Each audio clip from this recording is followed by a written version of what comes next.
10 seconds to self-destruct. Brothers and sisters. Como mierda. Y ahora les vamos a dar por el culo. I want to survive. I want to live. Damn you! El pánico es global. Silent Breed is people!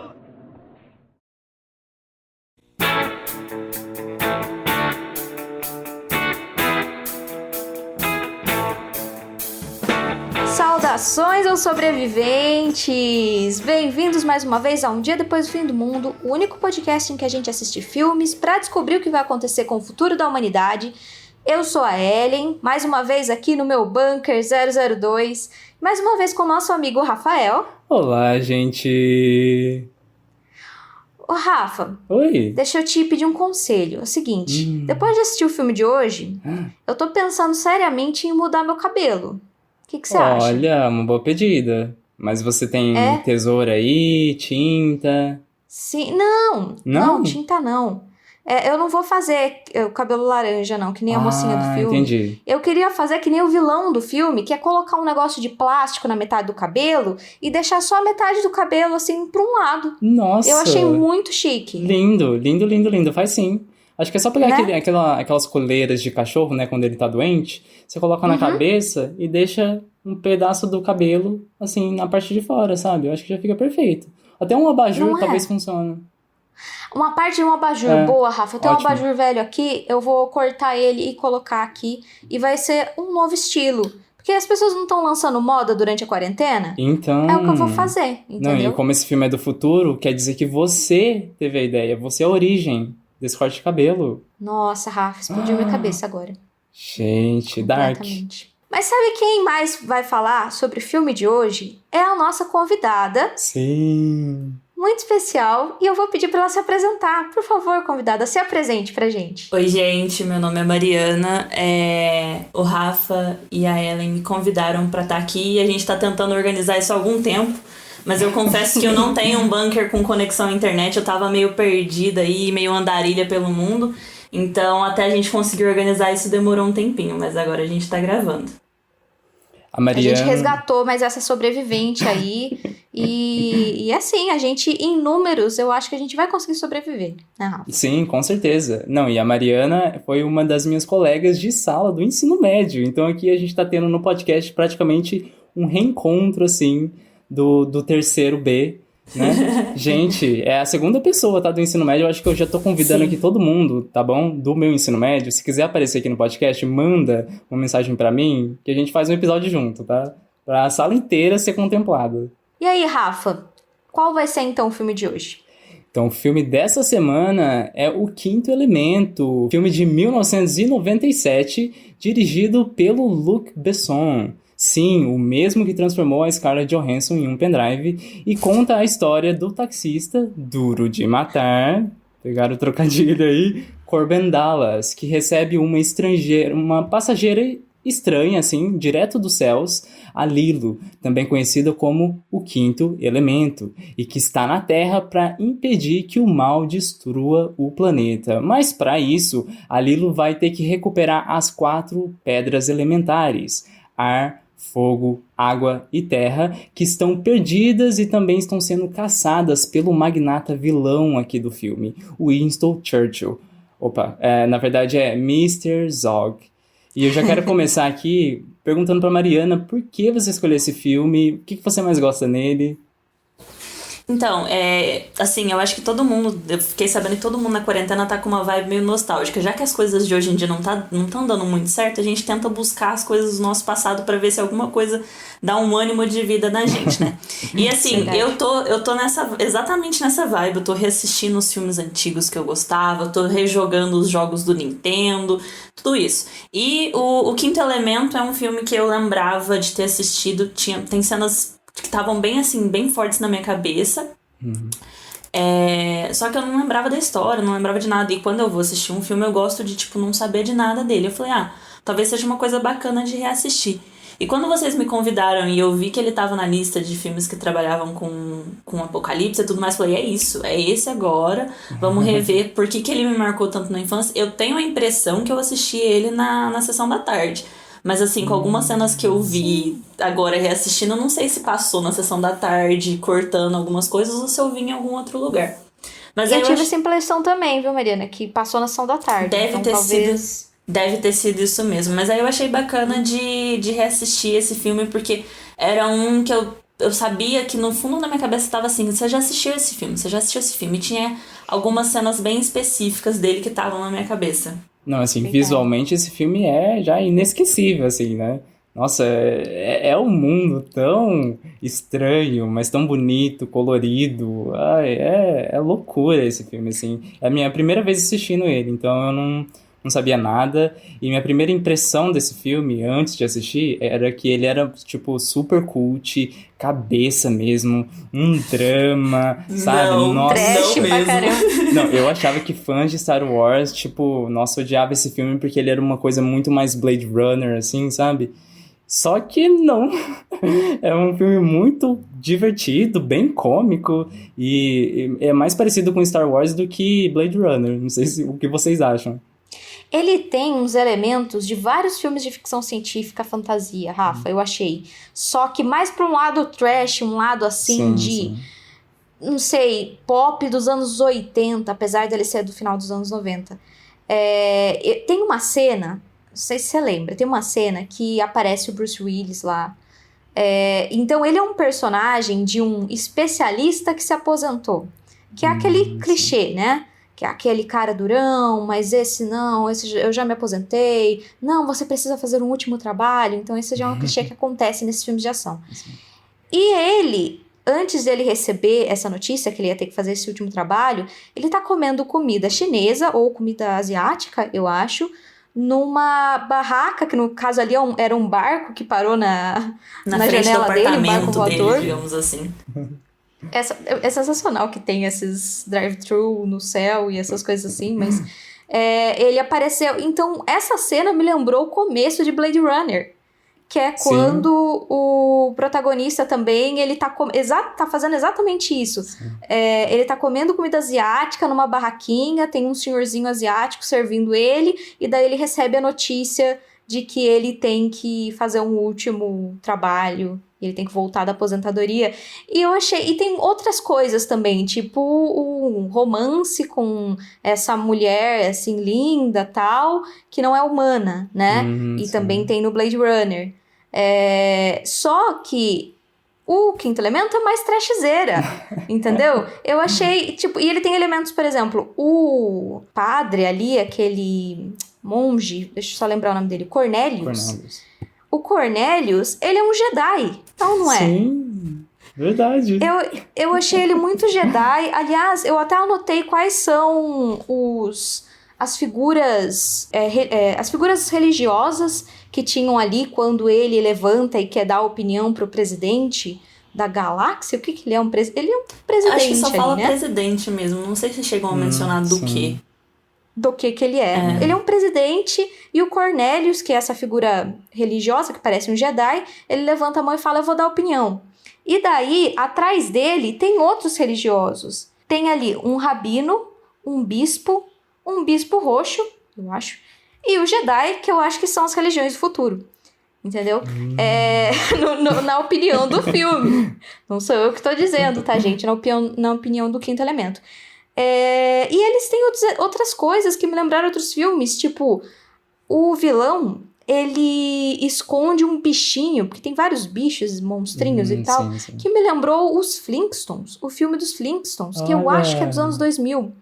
Então aí, nesse caso, eu acho que daí é os Flintstones que imitaram o Quinto Elemento, talvez, porque o monstrinho lembrou muito aqueles dinossaurinhos que eles usam pra lavar louça, porque eles têm, em vez de máquina de lavar, essas coisas, eles têm dinossauros pra fazer as coisas, né? Vários dinossaurinhos. E esse me lembrou esse filme.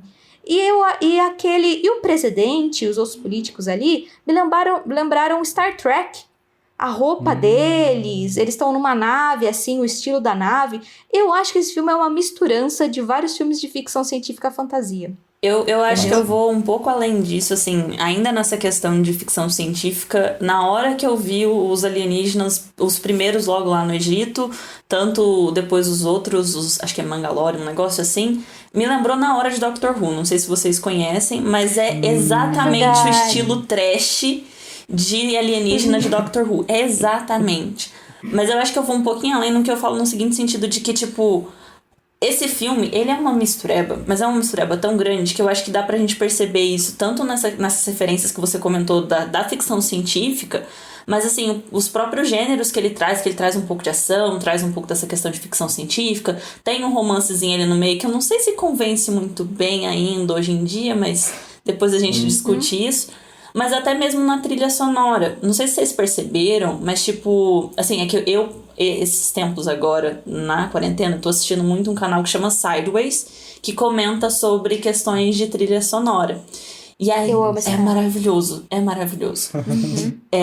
E aí eu tô muito viciada em começar a reparar nisso, porque antes, pra mim, trilha sonora era só, tipo, umas musiquinhas no filme, eu não entendia nada, nem reparava. Mas agora eu fui reparar e, tipo, tem dois momentos que eu acho que tem um tal do leitmotiv, que é aquele trecho de música que representa uma ideia, representa um personagem, um lugar, e que se repete no filme, que é quando aparecem as coisas do Quinto Elemento, que tem um sonzinho que é muito alienígena, muito específico, muito especial.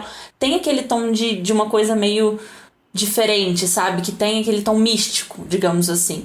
Mas também, qualquer momento que você vê... Porque o filme tem esse tom cômico. E qualquer momento que vai ter uma piadoca, vai ter um momento cômico, também tem um outro som bastante específico que dá pra você perceber que, mano, naquele momento ali o filme tá mostrando que ele não se leva tão a sério e que essa é, tipo, um dos charmes dele, sabe? Então você consegue perceber que tem esses momentos em que esse trecho de música consegue trazer esses elementos pra gente. Mas não é só aí. Tem momentos, por exemplo, na hora que eles estão subindo na nave pra ir pro outro planeta lá, e aí começa a tocar um reggae, e aí quando eles chegam lá toca umas músicas havaianas, e tipo, tem música, tem tipo de tudo na trilha sonora. E aí você percebe que tem essa mistura na trilha sonora que, tipo, mostra o quanto que o filme também tem essa mistura. E eu acho que, assim, particularmente, eu acho que esse é um dos charmes do filme, sabe? De que ele traz vários elementos diferentes que dão esse tom pro filme de, tipo, ele não se leva tão a sério, mas isso é o charme dele. Sim. Não, acho que pra mim essa é a melhor coisa do filme, ele não se levar a sério, porque igual eu falei, a minha expectativa era totalmente diferente, um filme totalmente... Não é cult. Cabeça, não é cult. Não é de jeito nenhum, é muita pipoca, mas mesmo assim eu vi gente falando que por ser uma ficção francesa, porque o diretor é francês, né? Parece que tem diferenças. Eu não conheço, tá, gente, dessas diferenças de ficção científica americana e francesa. Então, pra mim, assistindo aquilo ali, tava muito americano, assim. Ainda mais pra década de 90, parecia até muito característico da época, né? Dos blockbusters da época. E assim eu fui, sabe, com o filme e gostei bastante. Eu acho que a trilha sonora, realmente, ela é muito perceptível nesse filme, né? Além delas se repetirem às vezes, eu acho que até a mixagem acaba deixando ela mais alta às vezes, assim, então ela é bem perceptível, igual a Mariana falou, nessas partes das piadas, ela é muito presente, você já sabe que vai estar ali, então eu acho que a trilha sonora consegue trabalhar com a emoção dos espectadores, né, e isso é bom para um filme pipoca, isso é ótimo, mas eu acho que talvez... não li críticas, mas eu acho que talvez foi um dos motivos que as pessoas não gostaram tanto desse filme, né? Porque acaba sendo uma coisa até meio cartoon, assim. Só que como a principal referência, talvez, do Luc Besson é os quadrinhos, então talvez isso faça bem mais sentido. Ele pegar até essa questão até da estética, né? Bem colorido e tudo mais, e enfim, esse mundo inteiro. Eu cheguei a ler algumas coisas, assim, não muito aprofundadas, mas parece que ele não queria trazer aquele tom dark, aquele tom pesado do visual. Ele queria trazer uma coisa mais... eu fiquei sabendo que ele colocou pra filmarem a luz do sol, parece. Então, pra ficar aquela coisa mais iluminada mesmo. E eu acho que isso traz um tom mais leve pro filme, o que é bom. Porque pensa, tipo, um filme que vai discutir fim do mundo, se ele ficar naquela depressão de tipo, ai, o mundo vai acabar, que não sei o que tem. Você fica, principalmente pra gente que tá assistindo agora, 2020, 2021, qualquer coisa muito pesada a gente já fica tipo, mano, não acredito, não é possível, mais um pra me dar. Mas não, é um filme que trata de fim do mundo, mas que dá pra você assistir, tipo, sessão da tarde, sabe? É uma coisa mais tranquila, mais leve. Então, falar em fim do mundo, a ameaça desse filme, ele é chamado de O Grande Mal, e é praticamente uma bola de fogo negra, né? Sim. Que ela se alimenta de... A gente não sabe o que aquilo simboliza, tá? Queria ver o que vocês acham que simboliza, porque ela se alimenta de violência, pelo jeito, né? Porque, por exemplo, a nave ali do presidente tenta atirar nessa bola de fogo e ela aumenta, ela fica mais forte. E até o Cornelius fala, não, ele avisa antes, mas ninguém escuta. Ele é meio que o cientista desse daí, só que ele é engraçado. Os cientistas aí, eles são figuras religiosas, né? Mas enfim, que ninguém escuta e que daí acabam fazendo burrada mesmo assim.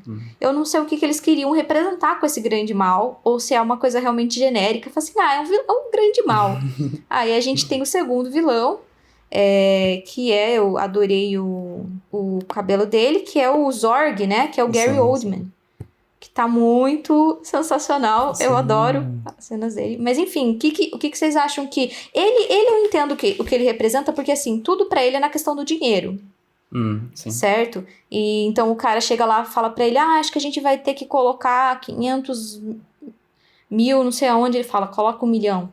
Que tem que despedir. E ele pede fala, dinheiro. Tipo, chega um funcionário dele falando, a gente vai ter que despedir 500 mil. Não, então despede o dobro disso. Sim, então a questão dele é todo dinheiro, né? Ele pede dinheiro pra bola de fogo, que eu não sei como que vai dar dinheiro pra ele. Mas enfim, eu não sei o que o antagonismo desse filme realmente é.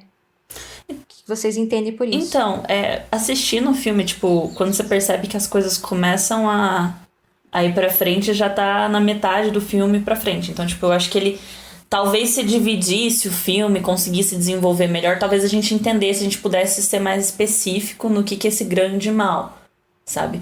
Porque, por exemplo, quando tem várias cenas, acho que tem 2 na real, não lembro de uma terceira, mas que sai um líquido que tipo, corta até ele sai um líquido preto quando tá falando com o grande mal, e aí sai esse líquido preto na cara da pessoa que tá conversando com o grande mal, ou que tá sofrendo com esse grande mal.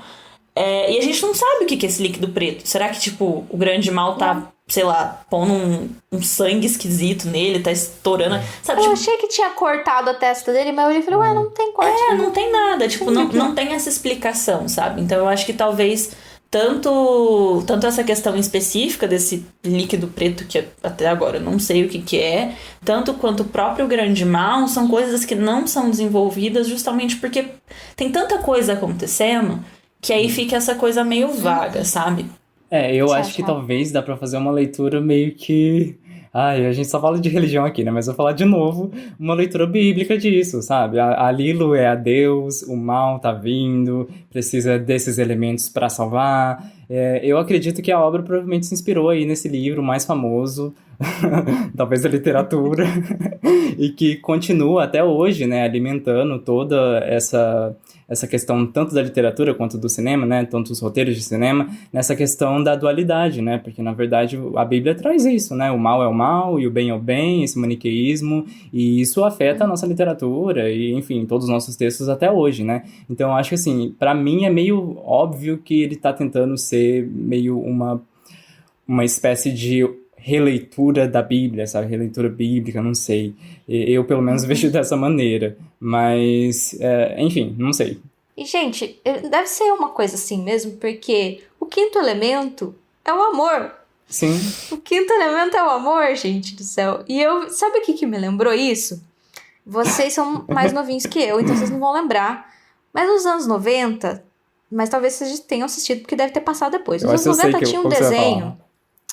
Um desenho que foi muito importante na minha formação como pessoa, gente. Que se chama O Capitão Planeta. Sim. Eu só vi meme. Vocês assistiram o Capitão Planeta? Gente, eu já vi. Gente, Eu já vi, passava na Futura na minha época, sabe? Eu acho que na minha época, né? Olha, lá pra 2010 mais ou menos, 2009, Entendi. 2010, eu acho que teve essa reprise. então, nos anos 90 passava na Globo mesmo, se não me engano. Eu acho que Olha. sabe quando tem essas sessõezinhas de desenhos que, Sim, nossa, sim. saudades, hein? As crianças hoje em dia, daí elas ficam... Tem o YouTube e nem sempre tem coisas legais pra passar, tem coisas educativas, mas eu lembro nos anos 90 era cheio de coisas educativas. Sim. E o Capitão Planeta me fez ser hoje em dia essa pessoa preocupada com o meio ambiente. Porque o Capitão Planeta era isso, eram essas crianças, e é exatamente o que acontece nesse filme. Porque eles têm que juntar todos os elementos, e cada criança tem eu acho que era um anel com um elemento. E daí era 5 crianças, né? E daí eles gritavam quando eles tinham que invocar o Capitão Planeta. Terra, fogo, vento, água. Daí o 5º menininho, coração. Aí o Capitão Planeta falava, pela união de seus poderes, eu sou o Capitão Planeta. Aí ele ia lutar... E geralmente ele ia lutar contra algum cara industrial, assim, industrialista, porque ele estava poluindo a água, estava cortando as árvores. Meu, o capitalismo era o grande vilão do Capitão Planeta. Então... Agora, depois a gente cresce ecossocialista, depois não sabe por quê, entendeu? Já estava doutrinando as crianças, né? mas nesse filme, o Zorg também pode ser esse vilão, que o poder dele é o capitalismo, Gente, né? Ele na resolve hora- tudo com dinheiro. Na hora Sim. que eu vi o Zorg que falava de outros planetas que não sei o que tem, gente, é o Elon Musk tentando conquistar Marte. É isso.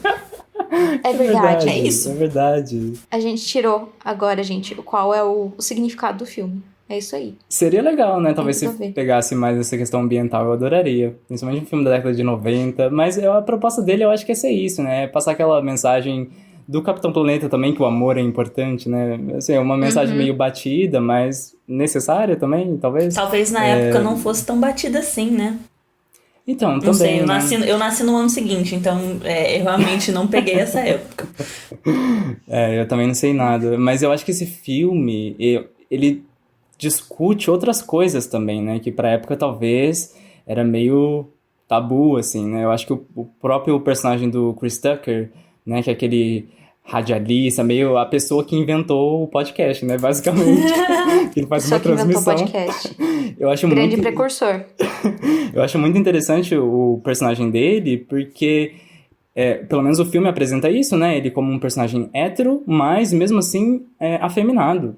E isso Sim. é muito interessante, pelo menos como, tipo, forma de, sabe, aquele baque, né? De ver, nossa, eu jurava que por ele ter esses trejeitos, ele seria homossexual, né? Claro que eu não sei, né? Se o personagem é bissexual ou qualquer outra orientação sexual, mas o filme apresenta basicamente que ele é heterossexual. Isso já é muito interessante. Vocês sentiram outros tipos de formas que o filme estava, assim, dando esse baque com o público da década de 90? Então, eu acho que o filme ele envelheceu bem em vários aspectos. Assim, se você considerar que ele é dos anos 90, ele envelheceu bem em vários aspectos. Você não pode levar em conta, por exemplo, os efeitos especiais. Isso você não pode comparar com o que a gente tem hoje. Ah, sei, não. Mas, como eu disse, eu acho que isso também é um dos charmes do filme, né?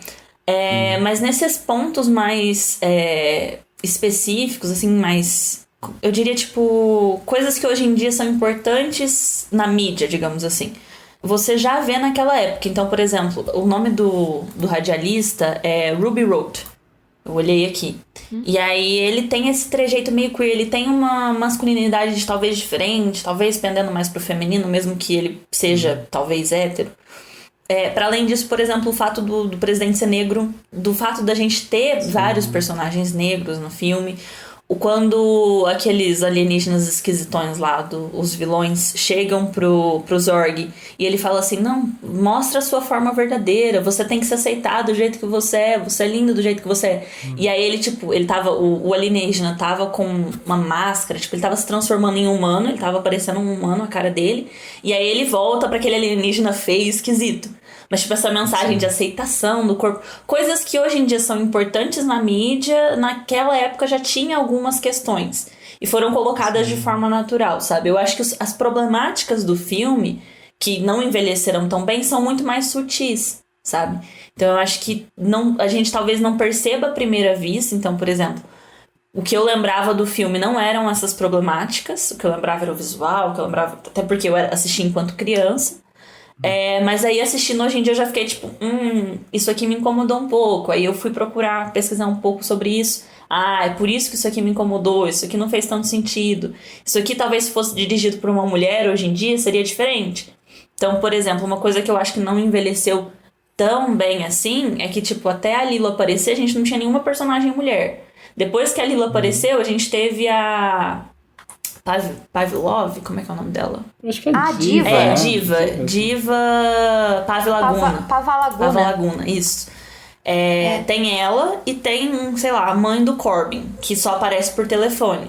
E eu acho que essas são as 3 personagens femininas que a gente tem. Então, assim, o que mostra isso pra gente? Tipo, apesar de ter esses outros tipos de representatividade que hoje em dia são colocadas como importante na mídia, tem essas 3 personagens que uma tem que salvar o planeta e ela é perfeita e ela é criada ali do nada. A outra é a que aparece só pra cantar e depois ele tá tirando coisas das entranhas dela. E outra é uma que nem aparece, sabe? Então, assim, são coisas que talvez hoje em dia a gente percebe que não caíram tão bem quanto talvez caíram na época. Então, por exemplo, eu tava assistindo, quando eu tava pesquisando sobre o filme e tudo mais, eu assisti um canal que chama canal Pop Culture Detective. Eu ia falar disso. Joia que você vai trazer esse assunto. E ele tem, quando eu tava querendo assistir o filme, eu já tinha salvado esse vídeo, que ele fala sobre o Born Sexy Yesterday, que traduziria mais ou menos como nasci sexy ontem. Sabe aquela expressão do tipo, nasci ontem? Você acha que eu nasci ontem? Tipo, quando alguém tá querendo te enganar, e você solta tipo, você acha que eu sou tão inocente assim? Você acha que eu nasci ontem? E no inglês eles também têm esse, que é o Born Yesterday. E aí o cara do Pop Culture, ele vai falar que ele cria uma nomenclatura para esse arquétipo, para esse trope, que ele não tinha encontrado ainda uma nomenclatura, que vai ser esse Born Sexy Yesterday, que é esse nasci sexy ontem. Que é uma mulher que nasceu ontem, que foi criada ou que não convivia com a sociedade em geral. E ela, de repente, já é, tipo, uma mulher formada, já tem um corpo maduro e tal, mas ela é totalmente inocente, ela não sabe de nada, ela não entende nada. E muito mais do que simplesmente, é essa personagem, a construção dela, não, é a construção dela pra ter uma relação com o cara.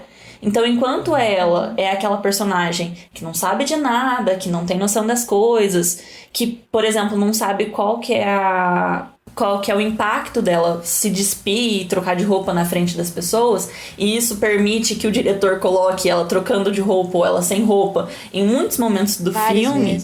Isso acontece várias vezes no filme. Além disso, quando ela conhece o cara, a cara metade dela, digamos assim, o par romântico, é um cara medíocre, qualquer um, que não tem nada demais. E que, tipo, ele só é incrível, ele só é, tipo... ela só vai se apaixonar por ele porque ela não tem comparação nenhuma. Porque a primeira pessoa que ele conhece, que ela conhece, vai ser esse cara. Então, assim, isso permite que qualquer cara, basicamente, assim, comum, vai se tornar super especial, vai ser ele que no final do filme, quando a Lilo já tá ali com os 4 elementos em volta dela, vai falar assim que ama ela e ela vai se transformar no 5º elemento.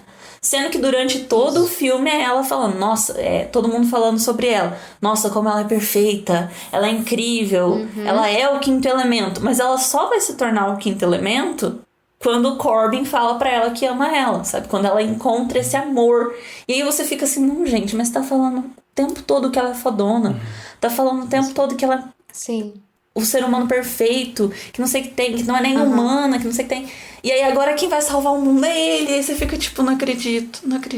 Tava indo tão bem. Então, o problema desse trope, no caso, né, é que geralmente ele dá, nesse vídeo, né, do Pop Culture Detective, ele dá vários exemplos de filmes que usam esse tipo de... Quase virou um clichê já.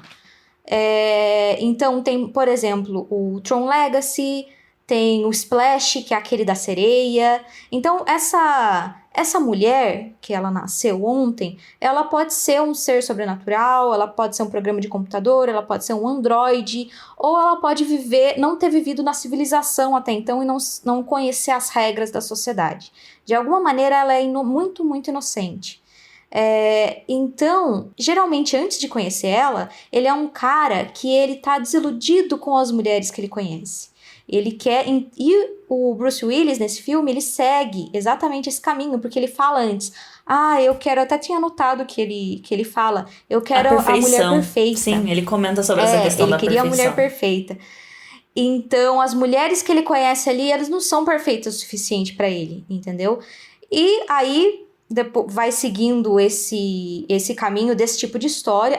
Outro filme que eu anotei também é Alita. Eu lembrei que a Alita, ela é exatamente esse arquétipo, essa menina. E é isso que me incomodou nela também, porque ela é, sabe, super inocentinha, ela não sabe de nada e conhece o cara, segue tudo isso. Mas enfim, quando ele conhece ela, o grande problema disso tudo é que ela tem a mente de uma criança.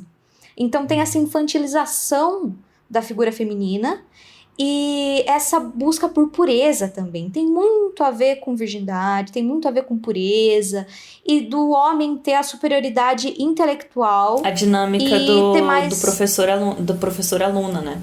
Isso, e ter mais experiência sexual e tudo mais. Então isso que é o problema, porque isso acaba levando a outras coisas que acontecem na sociedade hoje em dia também, que... Por exemplo, às vezes uma adolescente, no início da adolescência, já tem um corpo mais formado de mulher. Não quer dizer que o cérebro dela, ou que o desenvolvimento dela, já seja equiparado com a de um adulto. Não é. Né? Ela não tem isso. E a gente tem vários homens adultos que se aproveitam disso e falam, mas elas gostam, elas sei o que lá, sabe? Mas tem ela já uma já é mulher, ela já tem corpo de mulher. Já é uma mulher. Ela não quer dizer só porque ela desenvolveu, aliás, tem algumas partes do cérebro responsáveis pela tomada de decisão que ainda não foram desenvolvidos, completamente desenvolvidos. Isso é essa vontade desse homem de encontrar essa mulher que é completamente inocente, justamente pelo que a Mariana falou, para ele se sentir, qualquer coisa que ele faz para ela vai ser especial, porque ele é simplesmente humano, ele conhece as coisas da sociedade que ela não conhece, coisas que qualquer tonto aí conhece, mas como ela não sabe nada, ela é inocentinha, ele é especial para ela, entendeu? Então, isso faz com que esse cara consiga, no final, a mulher mais linda do mundo. Todas elas são sempre muito, muito lindas. Ela é sensata porque ela tem a sensatez que uma criança teria. Sabe como ele diz quando dizem a sabedoria das crianças? Uhum. Então, ela é sábia dessa maneira. Ela tem a sabedoria das crianças, fala, nossa, mas guerra é errado, nossa, mas esse tipo de coisa. Mas ela tem a inocência também das crianças, que ela não conhece nada. Inclusive, ela não conhece sexo, ela não conhece regras básicas da sociedade, como a Mariana disse, ela tira a roupa várias vezes. Isso é uma cena que não se vê só nesse filme, se vê em outros filmes, né? Só que ele não precisa se preocupar nem em ele com a própria maturidade, ou com o desenvolvimento pessoal dele, ou desenvolver alguma habilidade social. Sim. Ele não precisa ter nada disso para competir. Porque não tem competição. Ele precisaria. Não tem competição. Não tem competição. Ele é o primeiro homem que ela conhece. Então, tipo, por padrão, ele é o homem perfeito, porque ela não tem comparação. Eu achei sensacional mesmo, Mariana, esse trope, né? Que ele juntou vários exemplos. E daí, quando a gente conhece um novo arquétipo, não sai da sua cabeça. Quando você vai assistir o próximo filme, você identifica. Sim. Né? Você fala, poxa, olha lá, tá lá de novo.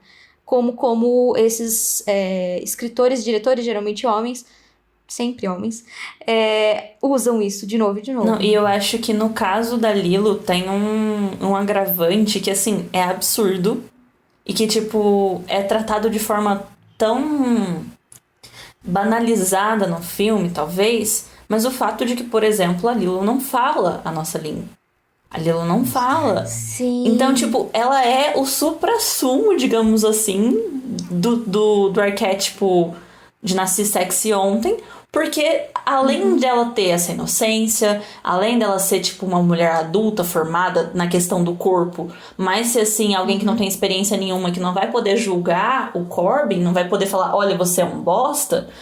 Além disso, ela não fala. Então mesmo que tipo, que ela comece a ter experiência, que ela saiba alguma coisa, a linguagem dela é limitada a uma outra língua. Então, por exemplo, o Corbin tenta se comunicar com ela, só que, tipo, ela não tem essa resposta, sabe? Então, assim, tem uma cena que eu achei que envelheceu bem também, uma das cenas que eu comentei que envelheceu bem.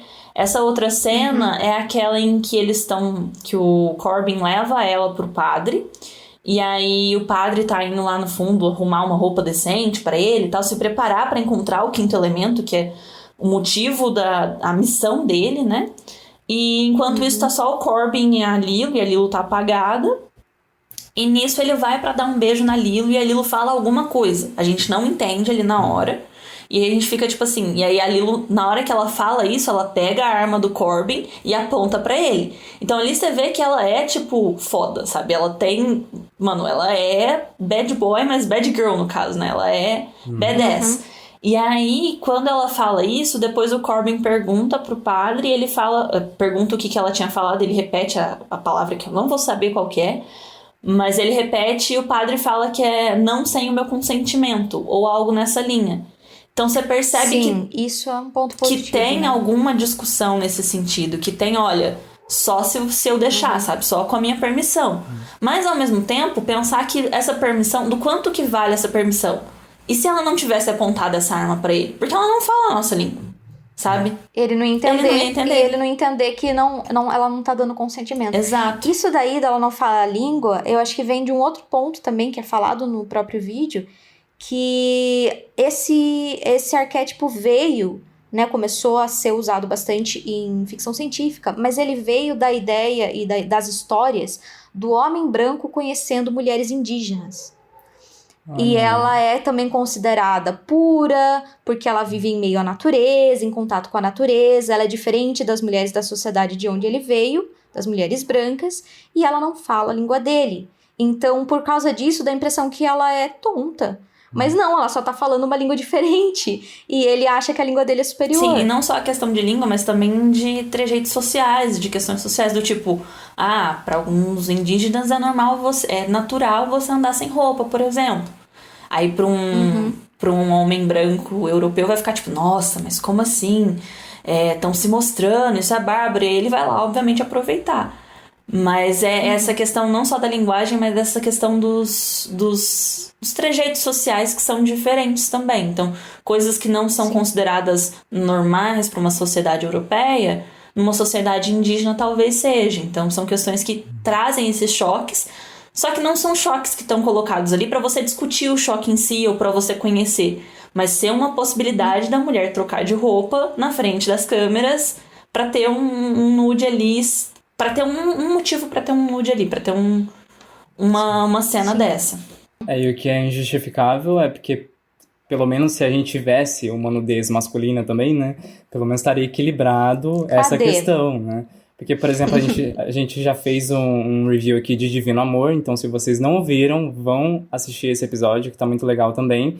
E nesse filme, um filme brasileiro de 2019, aí sim a gente já tem ambos os sexos, né? Pelados ali na tela. Então, inclusive nesse filme tem até uma exploração melhor do corpo masculino. Tem mais homem pelado, essa é a verdade. Tem exploração maior do corpo masculino do que do feminino. Isso é muito interessante também colocar. E eu acho legal que vocês falaram essas coisas, porque meio que o diretor é conhecido por ter personagens femininas muito empoderadas aí na filmografia dele, né? Mas nesse próprio filme, no Quinto Elemento, realmente, no fim de tudo, eu acho que o personagem do Bruce Willis é o herói de tudo, inclusive porque a Lilo, ela acaba sendo esquecida, né? Depois que ela entra lá na tubulação, quem tem que fazer o resto é ele, e aí esse peso do heroísmo sai dela, né? E isso é muito triste. Voltando rapidinho no que você estava comentando, Rafa, que não tem a outra versão, no vídeo do Pop Culture Detective, ele fala sobre isso, ele fala que quando é o contrário, quando é o cara que é inocente e não sabe de nada, não é visto como sexy, é visto como motivo de piada, é visto como motivo de riso. Então não tem esse sex appeal, sabe? Não tem essa sexualização mesmo do fato de o cara não saber, não ter trejeito social, sabe? Então sempre quando vai ser por essa dinâmica, é geralmente um negócio de tipo assim, a mina vai ter que ensinar ele, mas é isso, sabe? Ou talvez ainda, se for desenvolvido um romance, geralmente é algo muito mais de igual para igual, que os dois estão descobrindo as coisas, que estão descobrindo os corpos e questão, do que essa dinâmica professor-aluno. Então tem mais essa questão. Mas isso que você comentou do Corbin ser o verdadeiro herói no final, e é ele que vai começar a cuidar das coisas, foi algo que me incomodou também, e que eu fiquei pensando sobre isso. Porque o cara tá lá, na cena em que ele começa a lutar lá e começa... Tem tiro pra todo lado, ele não leva um tiro. É daquele coisa comum de filme de ação. Ele atira pra todo lado, tá todo mundo atirando nele, mas ele não leva um tiro. Agora, a Lilo, na cena anterior, ela desceu o pau nos alienígenas tudo. Assim, acabou uma tropa inteira de alienígena. E aí, na hora que chega lá o Zorg, ele atira nela e ela fica ferida. E pro resto do filme é isso, sabe? Desmaiada e fraca. Aí ela vira, tipo... O filme inteiro eles falam, nossa, ela é perfeita, ela é, tipo, incrível, ela é maravilhosa, ela é fodástica. Aí, na hora que tem que salvar o mundo, o Corbin não levou um tiro. Tem a cena que ele vai... Tem o refém, pegaram um padre de refém, e ele vai lá negociar. E aí ele acerta na cabeça do alienígena e pronto, matou. E aí os outros alienígenas, ninguém quer atirar nele, sabe? Agora a Lilo leva um tiro, sabe? Ela foi construída numa máquina, numa impressora 3D, ela é fodona. Era isso, né? Uma impressora 3D. Sim, era a premissa da impressora 3D já tava ali no filme. Mas ela foi construída nessa impressora 3D, mas aí na hora do vamos ver, ela levou um tiro e já era. Aí o resto do filme é isso, sabe? Talvez ele não levou um tiro, porque talvez ele tava morto. A gente tem que lembrar dessa cena com o Bruce Willis. Vocês não pegaram a referência? É verdade, ele tava morto o tempo todo. E não gente, desculpa, eu sou péssima com de outro referências. filme aí. Ó, gente, spoiler aqui de outro filme, mas é do Sexto Sentido. Ah, justo. Então, Sexto Sentido é um filme que eu queria assistir, mas eu já sei desde sempre que ele tava morto, aí eu só... eu já ia falar, meu Deus, ele deu a história e não contou. foram vocês, isso aí é do meme, sabe? E aí minha mãe me explicou um dia, mas enfim... Beleza. Olha, mas o desenvolvimento desse filme é legal, do Seu Sentido. Eu acho que compensa assistir. Eu vou pôr ele na minha final. lista. E é com essa que a gente vai pra pergunta final? Eu só queria falar o que vocês acharam da alienígena. A gente falou um pouco, né, dela, que ela apareceu e morreu e tal, mas aquela música que eles chamam de The Diva Song, porque eu achei sensacional que quando você busca o Quinto Elemento, a coisa que você mais acha é essa música, que é essa alienígena que tem uma voz perfeita cantando essa música. E daí eu achei, tipo, uma curiosidade. A cantora que fez a voz, eu vou até achar o nome dela aqui, mas ela conseguiu fazer, assim, tipo, 80% só no gogó mesmo, porque o cara escreveu uma música para um alienígena cantar e ele pensou assim, eu não entendo nada de ópera, mas ele entendia de música e tal, e ele queria fazer uma coisa que fosse impossível para a voz humana alcançar. E quando ele viu ela alcançando várias das notas que ele achava impossível, ele ficou bobo de ver, sabe? Ele achou maravilhoso. E daí, mas depois realmente, eles pegaram e alteraram a voz, porque daí tem uma hora que entra uma batida meio eletrônica, e daí é que entram as notas impossíveis, né?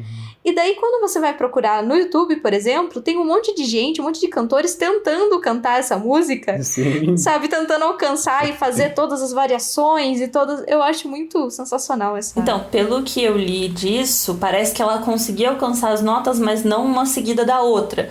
Então, ela alcançou as notas separadamente, e aí na hora da edição eles juntaram elas, parece. Olha, mas as pessoas que tentam reproduzir faz tudo direto? Eu não sei, eu não cheguei a ver as que tentaram reproduzir. Então, eu vi e eles fazem direto. Eles fazem umas variações. Tipo, eu não vou conseguir, gente. Mas dá uma olhada. A gente, qualquer coisa, coloca no nosso Twitter, se vocês quiserem. Mas tem alguns exemplos, assim. Mas é que fica muito legal, sabe? Tem toda uma hora... Você pula toda a parte da ópera mais clássica no começo...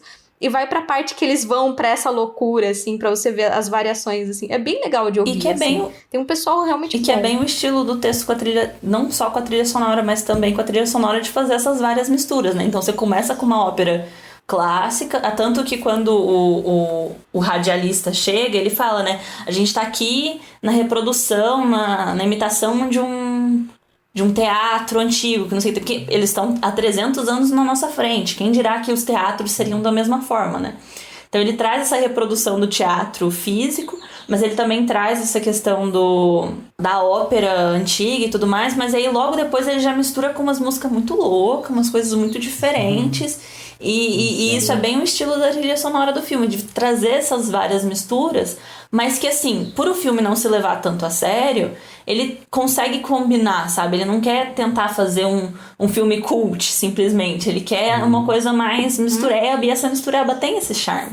Gente, só acreditando aqui, a cantora é Inva Mula. Ela fez a voz. E quem tava ali no palco, quem tava atuando de verdade, é a Mawin Lebesco. Que então era a voz de uma pessoa, mas quem tava atuando era outra. Ó, gente, prometo que eu vou tentar, tá? Esse desafio aí de cantar essa música. É isso aí, fica aí o desafio, Nossa, podem mandar. Nossa, é os isso meus aí. vizinhos de bunker já estão odiando eu cantando o dia inteiro. Agora eu vou tentar essa música também. Eu tenho certeza que, ó, a Perigosa nem tá no próximo episódio, hein? Vivo aqui.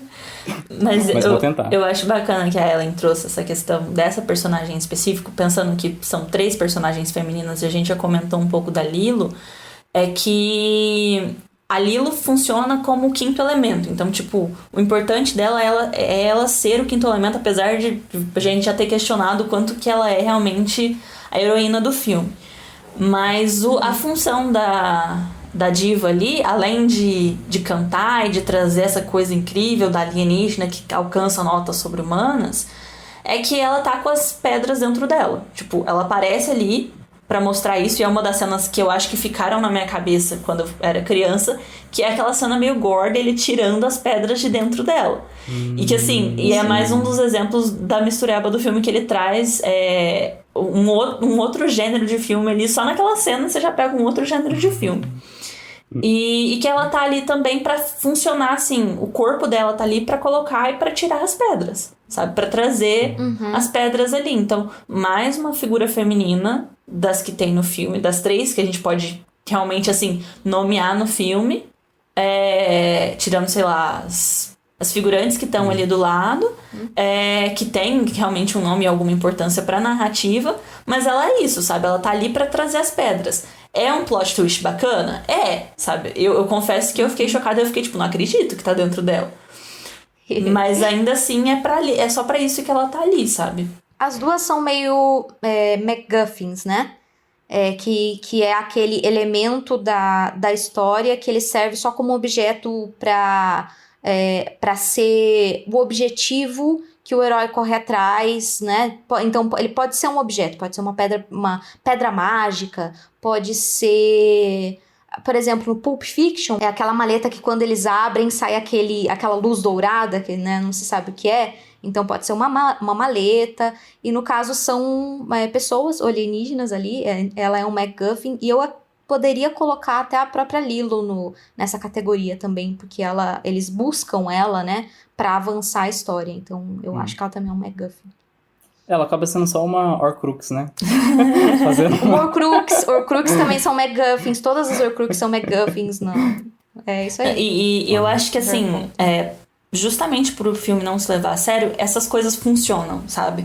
Porque, por exemplo, tem a cena que que o Zorg pega o padre e leva lá pro prédio dele, e que ele tá lá fazendo aquele maior discurso de por que ele causar essa destruição junto com o grande mal lá é uma coisa boa, porque a vida surge a partir da destruição, e aquela coisa toda genocida, né? Convenhamos.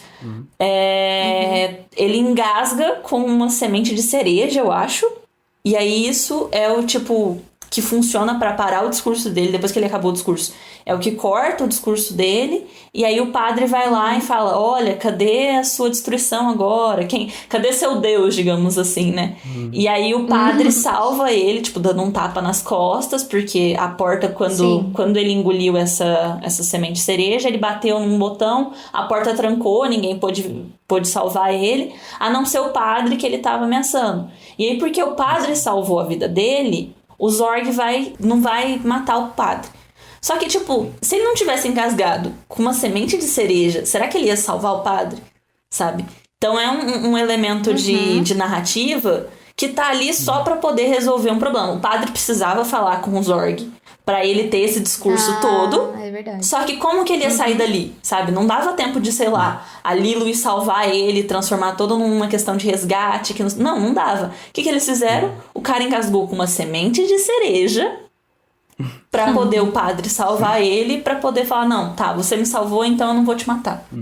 E o filme tem desses elementos narrativos que, se você for analisar a fundo, você fica, não, mano, não faz sentido. Isso aí é só pra, tipo... É tipo um Deus Ex Machina, sabe? Não faz sentido. Tá ali só pra continuar a narrativa, pra resolver a narrativa. Mas como o filme é um filme de sessão da tarde, você nem se preocupa com isso. Você tá curtindo o filme, você tá curtindo o fato dele ter engasgado com uma semente de cereja, e é isso, sabe? Aí você curte. Sim. Então, é o que eu comentei logo no começo. O fato do filme não se levar a sério é o que traz esse charme, é o que permite que você aproveite a experiência sem ficar se preocupando muito com a narrativa e com questões de, ela nasceu ontem, já é sexy, que não sei. Não, você leva, sabe? Você vai vendo e aproveita. Depois, talvez você reflita ouvindo o podcast que ouvindo esse episódio, mas na hora que você tá assistindo o filme, você só aproveita. Exato. Não, o interessante dessa cena é que, se a gente tiver a leitura de que esse vilão representa o capitalismo, é interessante que uma sementinha de cereja faz ele engasgar, demonstra a fragilidade do sistema capitalista. Então, se a gente tiver essa leitura, olha que interessante. Vocês não ficaram... Bem do podcast mesmo. Vocês não ficaram sabendo dos caras no subreddit que ferraram com a bolsa de valores dos Estados Unidos, uma loja de games que tava falindo, e aí a galera falou, não, a minha loja de games não, e aí começaram a comprar as ações, e tinha gente gente grande do Wall Street que tinha apostado que as ações iam cair, aí eles perderam maior grana e tal. Então, assim, o sistema o sistema é frágil, o problema é que ele tá espalhado. Agora, se a gente conseguir achar quais são as fraquezas dele pra aproveitar pra acabar com ele, eu acho que dá pra fazer a revolução. E eu vou deixar essa fala aí e vocês pensem sobre. Não, hora de plantar sementes de cereja, tá? Vamos lá. É isso. Isso aí. E agora vamos para nossa pergunta final, que é: o apocalipse de O Quinto Elemento aconteceria? Aqui, ó, efeitos sonoros. Pode começar, Mariana. Então, apesar de ter sido, tipo, um dos meus primeiros contatos com ficção científica e de ter ficado várias marcas na minha cabeça desse filme e tudo mais, eu não sou o tipo de pessoa que acredita muito em alienígena, que compra essa ideia, nem pra brincar de teoria conspiratória, eu não sou muito fã. Então, pensando assim, que o vilão do filme seria... Eu acho que, assim, o ser humano, ele não precisa de um alienígena pra acabar com o planeta, sabe? A gente já tá fazendo um trabalho muito bom sozinhos, e eu acho que não é necessário esse vilão, se você colocar o grande mal como algo... explícito, né? Como essa bola de fogo que está se aproximando da Terra, digamos assim. Mas eu confesso que quando a gente começou a combinar de gravar, eu fiquei sabendo daquela notícia do monolito de Utah que apareceu assim no deserto. Um monolito triangular que apareceu do nada e que depois desapareceu do nada também. E na hora que eu vi aquilo, eu tava pra reassistir o filme, eu já tinha reassistido. Eu fiquei, gente, isso aí é a pedra do quinto elemento, dos elementos lá, é igualzinho. A única diferença é que é maior e é de metal. E aí depois eu fiquei sabendo que tinha aparecido em outros lugares também, o que falaram que pode ser gente imitando, outros artistas imitando e tal, mas assim, apareceu em outros lugares, eu falei, gente, é isso. 2020 vai acabar, 2021 não vai nem começar. que era por volta de novembro, quando esse coisa do monolito surgiu, porque é a hora do quinto elemento e o mundo vai acabar, vai aparecer o grande mal alienígena, e é isso. Então, assim, eu não sou muito fã das teorias alienígenas, não acredito muito, acho que tem outras formas do mundo acabar. Mas que o monolito de Utah me fez ficar assim, meio, tem a possibilidade... Talvez. Gente, eu acho que é super possível o quinto elemento acontecer, porque, primeiro, as baratas sobreviveram, a gente tem que lembrar disso, então, assim, é uma distopia realmente distópica. Tem essa cena aí. E segundo, o McDonald's ainda existe, ou seja, o mal já está na Terra. Então, assim, com certeza vai acontecer. Porque o grande mal, porque se está aí as grandes corporações que estão explorando os nossos recursos naturais, os grandes monopólios continuam lá. Então... Para que uma grande bola de fogo ali, você tá ali, né, com um logo bonitinho, Sim. né, tudo fantasiado. Tá certo, Rafa, eu concordo, hein? Não, talvez se você pensar nesse grande mal como a questão da destruição que o Zorg comenta, talvez até seria... A gente já tem essas questões aí, né? A gente pode colocar que a gente já tem. Mas não sei, a ideia do alienígena não me comprava até eu ver esse filme e casar com a história dos monolitos. Te deixou impressionado. Me deixou, com certeza. Gente, eu acho que o quinto elemento... Eu não sei se aconteceria, mas eu espero que o quinto elemento seja o amor. E que a gente invoque o Capitão Planeta, meu grande herói da minha infância. Ele apareça aí, destrua todos os industriais... E ele salve o meio ambiente, porque tá precisando. Cadê você, Capitão Planeta? Você desapareceu desde os anos 90, deixou aqui a gente desamparado. Tamo aqui com os anelzinhos, chamando, invocando, ele não vem. O que a gente mais faz, do que Rafa? nunca, eu acho. Estamos esperando aí. Mais do que nunca, eu acho que a gente precisa do Capitão Planeta. Sim, a gente vai ter que achar essas pedras aí do quinto elemento. Onde será que estão? Estão aí no seu bunker? Fale pra gente, tá, gente? Por favor. Pessoal, você tem aí uma pedra que invoca o ar, a terra, a água, o fogo ou o coração? Vocês podem contar isso pra gente nas nossas redes sociais, que é @depoisdia no Instagram e no Twitter, /depoisdia no Facebook e Um Dia Depois do Fim do Mundo no YouTube. Mariana, muito obrigada por ter topado participar. Eu que agradeço, foi muito uma legal. honra. Poxa, a honra foi a nossa. Nossa, E foi muito legal. Já bateu, acho que certinho com a gente, Rafa, a Mariana. Eu só queria... Né? Com as nossas ideias. Eu só queria deixar de recomendação duas coisas, que eu vi que vocês também estão trabalhando com seriado, alguns episódios que eu consegui ouvir e tal, que é o final de Gravity Falls, que assim, é com certeza um dos melhores desenhos e um dos melhores finais que eu já vi na minha vida, e que tem o fim do mundo. Eu vou deixar só isso pra não ficar de spoiler pra ninguém. E assim, eu não sei como vocês animam de trabalhar com episódios específicos, porque eu não sei se vocês sabem, mas Doctor Who tem mais de 50 anos, tá pra fazer 60 anos. E vamos dizer assim que a cada temporada o mundo acaba pelo menos umas 3 vezes. Então, se vocês quiserem selecionar algum episódio, alguma coisa assim, e quiserem me chamar, eu tô por aí. Ou quiser chamar outras pessoas também, eu deixo aqui as minhas sugestões de fins do mundo possíveis ou não possíveis, ou que ficam aí pra vocês analisarem. Já vamos deixar anotado na nossa lista. E Sim. você já tá super convidada pra aparecer em outro episódio. Gente. Com certeza. Inclusive, você quer deixar alguma rede social aí pro pessoal te encontrar? Olha, nesse momento eu tô meio andarilha, tô meio, assim, escondida. Então eu vou deixar só a Mariana aí mesmo, mas quem sabe numa próxima vez eu deixo algum contato. Ela deixa essas indicações muito legais pra gente assistir. E também deixa aberto aí pra gente chamar ela de novo, com certeza.